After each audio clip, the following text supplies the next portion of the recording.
여러분 안녕하세요. 시카고 예수사랑교회 황선웅 목사입니다. 오늘도 말씀을 먹고 실천하고 그 말씀 때문에 변화되는 하루 되시기를 소망합니다. 4월 3일 수요일 말씀으로 여는 아침입니다. 오늘 우리에게 주시는 말씀은 열왕기상 1장 28절에서 31절의 말씀입니다. 이에 다윗 왕이 대답하였다. 밧세바를 이리로 부르시오. 밧세바가 들어와서 왕의 앞에 서니 왕은 이렇게 맹세하였다. 나를 모든 재난에서부터 구원하여 주신 주님의 살아계심을 두고 맹세하오.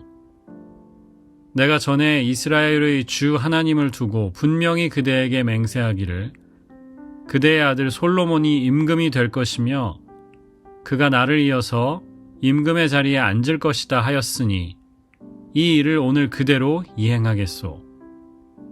밧세바가 얼굴을 땅에 대고 엎드려서 크게 절을 하며 임금님, 다윗 임금님, 만수무강하시기를 빕니다 하고 말하였다. 이는 주님의 백성에게 주시는 주님의 말씀입니다. 하나님께 감사드립니다.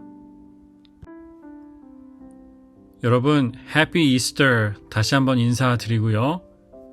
부활은 1년에 딱 하루, 지난 주일에만 경험하는 것이 아닙니다.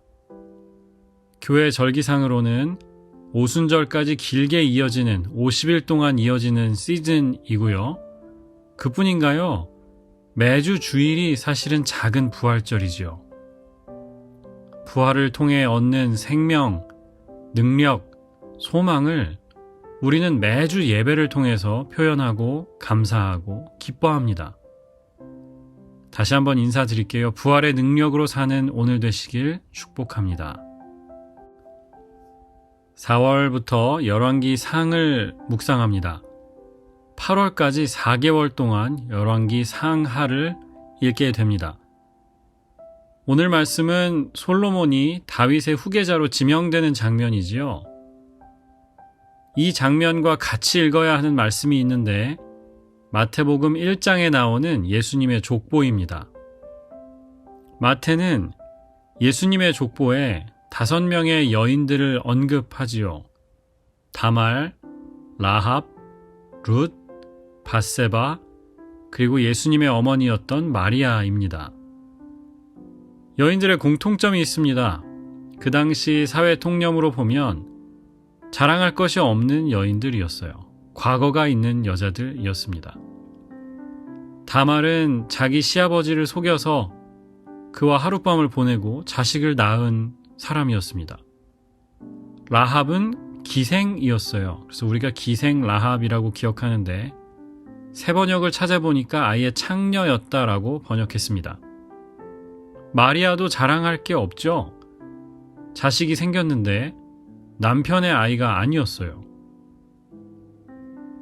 여인들이 족보에 올라가는 것도 흔치 않은데 이런 과거가 있는 여인들이 예수님의 족보에 올라갔습니다. 복잡한 과거, 어려운 과거, 이런 것들을 지닌 사람들이 예수님의 족보에 올라간 거죠.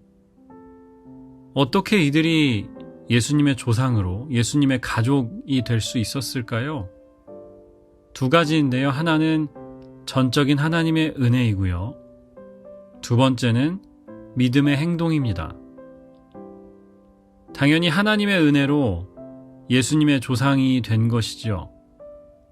자격 없는 사람들인데 하나님이 선택하셔서 그렇게 되었습니다. 하지만 그것이 다 끝이 아니고요.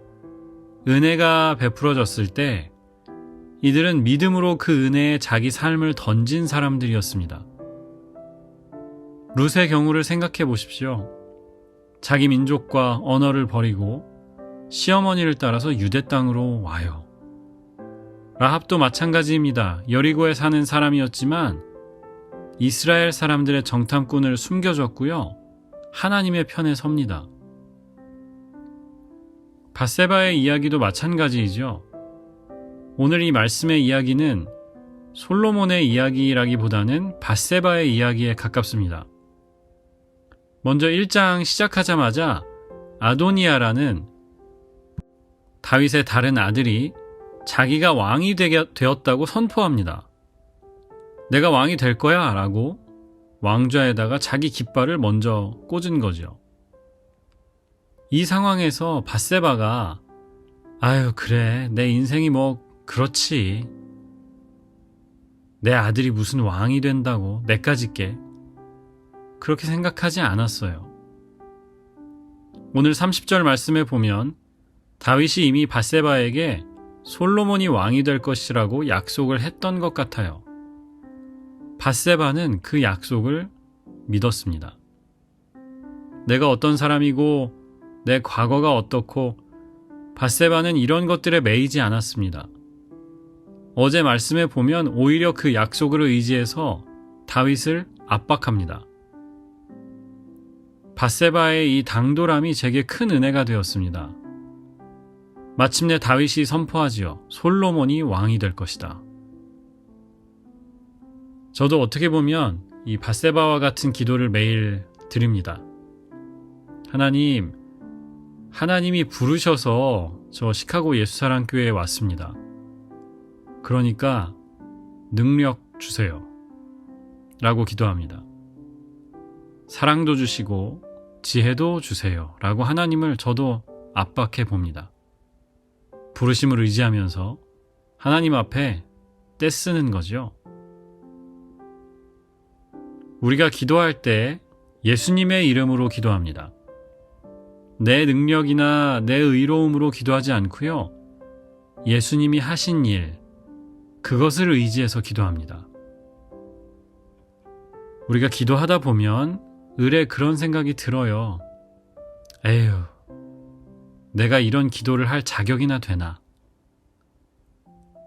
내가 조금 더 열심히 일한 다음에 기도해야 되겠다. 이런 생각이 들어요. 하지만 우리는 믿음으로 구하는 줄 믿습니다. 은혜 주실 하나님을 의지하면서 믿음으로 구합니다. 여러분, 예수님의 이름으로 구하세요. 하나님의 부르심을 의지하면서 지금껏 우리에게 주신 은혜를 의지하면서 하나님께 떼써 보십시오. 속히 우리에게 응답해 주실 줄 믿습니다. 기도하겠습니다. 우리 자신의 어떠함보다 하나님의 성품과 하나님의 하신 일을 먼저 생각하는 저희가 되게 해 주시옵소서. 또한 믿음의 도약, the leaf of faith, 우리에게도 허락해 주셔서 하나님의 은혜가 베풀어질 때에 우리 자신을 맡기고 던질 수 있는 용기도 허락해 주시옵소서. 한 주간의 중간에 와 있습니다. 온전히 주님과 동행하는 이 한 주간이 되게 하여 주시옵소서. 예수 그리스도의 이름으로 기도합니다. 아멘.